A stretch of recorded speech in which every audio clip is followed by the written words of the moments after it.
నీ మాటలు తొట్రిల్లు వానిని ఆదుకొని ఉండెను, కృంగిపోయిన మోకాళ్ళు గలవానిని నీవు బలపరచితివి. యోబు గ్రంథము 4వ అధ్యాయము 4వ వచనము. బైబిల్లో మనం ఇద్దరు ఐశ్వర్యవంతులను చూడగలము. ధనవంతుడైన ఒక వ్యక్తి ఉన్నాడు. అతడు ప్రతి దినము సుఖించుచుండెను. అయితే లాజరును ఒక దీనుడు ఉన్నాడు. అతడు ధనవంతుని భోజనపు బల్ల మీద మిగిలిన రొట్టె ముక్కలను తినకోరెను, కానీ తినలేకపోయాడు. అతడు తన ఇంటి వాకిటిని పడి ఉండినా అతను రోజు చూస్తున్నా ఆ ధనవంతుడు అతనికి సహాయం చేయకయే ఉన్నాడు. అలాగే యోబును గనక మనం చూస్తే, తాను ఐశ్వర్యవంతుడై ఉండి దీనులకు తండ్రి లేని వారికి, సహాయం లేని వారికి సహాయం చేసిన వాడతను.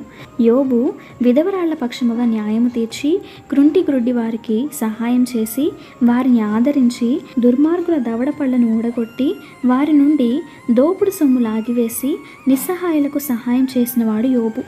యోబు కలిగి ఉన్నది దేవుని మనస్సు. ధనవంతునికి దేవుడు సహాయం ఇచ్చినా అతను తాను సుఖించుటకు ఖర్చు పెట్టాడే కానీ దేవుని వైపు అతడు తన మనస్సును మళ్లించలేదు. యోబు దేవుణ్ణి ఎరిగి ఉన్నాడు, ఆయన మనస్సు కలిగి ఉన్నాడు. ఈరోజు మనం కూడా దేవుణ్ణి ఎరిగి కలిగి ఉన్నవారమే. మరి మన మనస్సు ఎవరి వలె ఉంది? నీవు దేవుని మనస్సే కలిగి ఉన్నావా? మన క్రియలు, మన మాటలే మన మనస్సుకి ప్రతిబింబాలుగా ఉన్నాయి. దేవుని మనస్సు అయితే తనను బాధ పెట్టిన వారిని కూడా క్షమిస్తుంది. తనను వ్యతిరేకించి అంగీకరించిన వారిని గురించి కూడా కన్నీరు కాచి ప్రార్థించింది. దేవుని మనస్సు అయితే దీనులను చూసి దాటిపోనిది. పాపులను వెలివేయక వారి కోసమే నేను వచ్చానంటూ వారిని ఆదరించింది. దేవుని మనస్సు అయితే లోకమంతా పాపి అని ఎంచిన మనుషుని కూడా శిక్షించక ప్రేమించింది. దేవుని మనస్సు అయితే హృదయ పశ్చాత్తాపాన్ని గుర్తించి ప్రేమతో మన్నించింది. మరి నీవు ఎవరి మనసు కలిగి ఉన్నావు?